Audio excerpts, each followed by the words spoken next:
In this video, I'm going to show you how to reset hosting quickly and safely by clearing your website files from the file manager. This is a useful method if you want to start fresh, remove an old site, or completely wipe the contents of a website without having to rebuild everything manually one file at a time. Before we begin, just remember that this process clears your website completely, so make sure you back up anything important before deleting files. If this tutorial helps, hit the like button and subscribe for more simple web hosting guides like this one.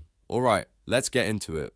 First, log into your Hostinger account. Once you're inside your dashboard, look for the website section, then click dashboard for the website you want to reset. This takes you to the management area for that specific hosting account. From here, find and click File Manager.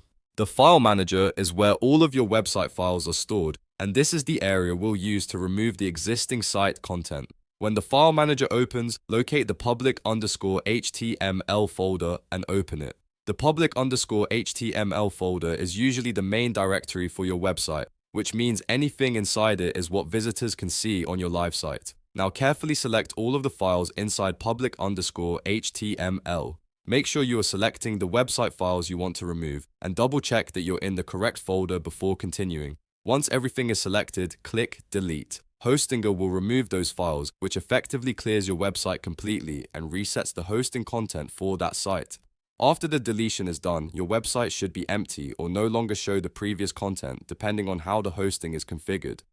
At this point, you can start fresh by uploading new files, installing a new website, or connecting a different project. Again, this process is permanent for the files you delete, so if you're unsure about anything, it's always best to make a backup first. And that's it. You've now learned how to reset Hostinger hosting by going into the dashboard, opening File Manager, accessing public_HTML, and deleting the files inside.